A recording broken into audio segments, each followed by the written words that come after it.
Tom had spent damn near 2 decades on a school bench, and now he was back at it. It did help pass the time though, as it was clear that he was not allowed to leave his bed without supervision, and that he should move as little as possible at all times. Apuma and Nanook had come to him for his next translation sessions. They had exchanged as many questions as time would allow.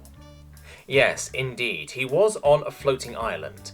The keep had been here for hundreds of years. Lady Bismarti was in charge here, and she was, in turn, a vassal of the king of somewhere. Names didn't translate well. He would be treated as a member of the keep for as long as he held his oath, and hunted down and killed if he broke it. Okay then, could have mentioned that. He could work with it though. They had asked many things about the things he had brought, his weapons and anything else they could think of. The weapons especially seemed to interest the lady, but Tom had refrained from explaining too much. He wanted to be sure giving these people the concept of firearms was a good idea. It hadn't been hard to keep things vague. They were on a timer after all. About 20 minutes was all the Apuma could muster at a time. For his part, Apuma was more interested in where he came from. Tom had managed to convince him that was the subject for more than 20 minutes of discussion though. Sapphire had taken it upon herself to teach him the basis of Draconic while he was bedridden. She could hobble around on her crutches by herself now, and so slept in her own room. But there clearly wasn't much for her to do, with the others being busy most of the time. All the other Huntresses came by to say hi at least a few times a day though. Esmeralda had brought him his speaker. He had his backpack with him, so he had a few power banks, but he would need the solar chargers before long. Still, it was good fun watching the others listen to new kinds of music for the first time. Sapphire was clearly a fan of the more fast-paced action variety. She had taken right to 2 Steps from Hell. It probably helped there weren't any lyrics to try and understand. Esmeralda liked to be happy and upbeat, and she loved it if there were bits she could sing along to, even if she had no idea what was being said. Come to think of it, that was true of humans too, so not that weird. Dakota was into metal. The Warrior song had really clicked with her, it seemed.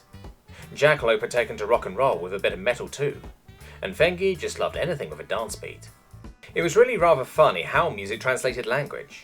Nanook and Apuma had been very curious about the speaker, but seemed content that it wasn't dangerous after a short inspection. As the days had gone by, people had come to visit. They had introduced themselves, talked with Sapphire for a bit, and some bought small gifts too. All looked curiously at Tom. Some had stayed for a while to listen to the music before Sapphire had shooed them out and continued her lessons. Their language was a strange one. You used your throat for most of the sounds rather than the mouth. His had gotten quite sore during the first few days. He guessed he would get used to it, but for now it was really quite painful. He had tried to teach Sapphire a few words of English, as it would be the most useful Earth language for her to learn after all. She struggled to produce some of the sounds though, resulting in a truly hilarious accent. She had seemed impressed he spoke multiple languages already, even if none of them were useful in the given situation. All that work for nothing, he thought to himself. The whole sleeping less thing was also getting annoying. There was nothing to do in the early hours of the morning. After 3 mornings of doing nothing, he had decided it was time for another expedition. He had been bought breakfast every day, even if it was more like a brunch by his timescale.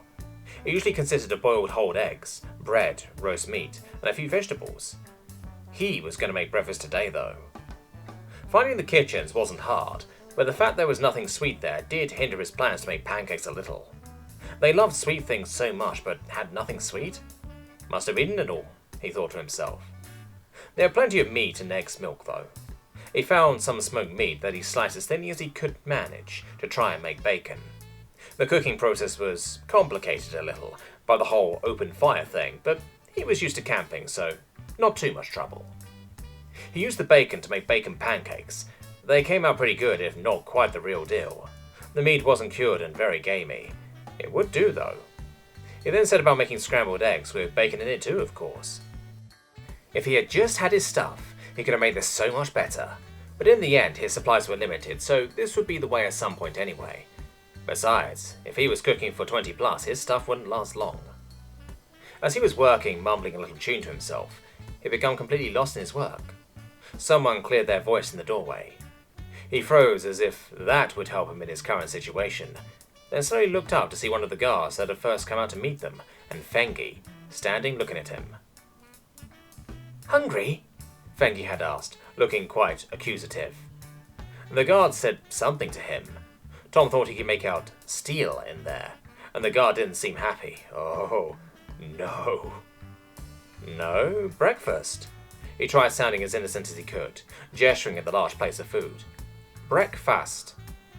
The guards searched him and found nothing that wasn't supposed to be there, even if he took the chance to look at some of the things he found, clearly not understanding what they were. You just cooked for us? Fengi sounded more quizzical now, he thought. Yes, pancakes. Fengi tilted her head at the odd word and tried to emulate it. Cakes. Yes. Tom handed them each a hot bacon pancake and crossed his fingers. So far his food adventures had been a success. Judging by Fengi's pupils, he had succeeded once again. She held up her finger to her mouth. No say, now follow. Tom nodded and followed Fengi out the kitchen, looking back at the guard already going for the second pancake. Well, that went well. Sort of, he mused as he got back in his bed, and Fengi closed the door, leaving.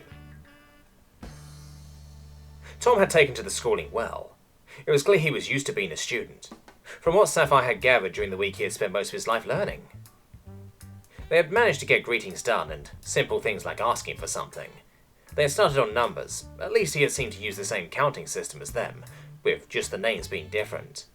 There had been some confusion with the ones between 10 and 20, but they had figured it out. He also talked about something called percentages, which Sapphire didn't understand. He had left the subject for now, though. Tom, for his part, had started trying to teach her a bit of English. Sapphire had thought it was his mother's tongue, but as they spoke over a delicious breakfast made by Fengi and Balathon, they had gone to the subject of his home country. Apparently they spoke a language he called Danish. She had questioned him on how many languages he knew. He had answered 5. Sapphire had gone to find a Kuma when she learned this. Apuma was also enjoying his share of the funny flatbread with meat, and had nearly fallen off his chair when Sapphire told him. He was Lore Master of the Keep, an accomplished scholar and educated in the capital, yet he knew only 3. When he had tried to ask Tom how many languages he knew existed, he had answered hundreds, so there was clearly still some work to do on the numbers. It was an arduous process to teach the human. His endurance was damn near frightening. He would go on for hours, listening intently, trying to formulate sentences and asking questions. Sapphire was equal part impressed and despaired. Her head was sore after just the first day. But the more the guy learned, the more he tried to teach her in return. Even if most of it was impossible to understand, it was fascinating to be learning about a different world. Apparently he came from the countryside and grew up in a small town. Later he had studied in a massive city with over 1 million people in it. Sapphire could hardly comprehend what a city of 1 million people must look like. If Tom had gotten the numbers right this time, that is. Besides, Apuma had to stop the daily sessions, they were getting too expensive. The materials for such rituals were not cheap and only available through trade, so for now, Sapphire was the main way of communicating with Tom. When Tom was feeling better, it had been decided that he should join Apuma's classes with the children. There he would learn the alphabet as well as the more complicated things like grammar, so Sapphire just had to focus on vocabulary and pronunciation. When he was considered fully recovered, he would join the guard. They had figured out that Tom didn't sleep as much as they did, so he would be well suited to standing guard. And judging by the fact he didn't carry a sword or spear, there was a good chance he had no clue how to use one. That just wouldn't do. Following their great breakfast, Fengi and Balathon had been charged with making breakfast twice a week from now on. It had spurred some protest, but they refused to tell their secrets on how they had made the first one. Sapphire had a growing suspicion she knew why that might be, and made a note to try at least to check on Tom as soon as she got up from now on.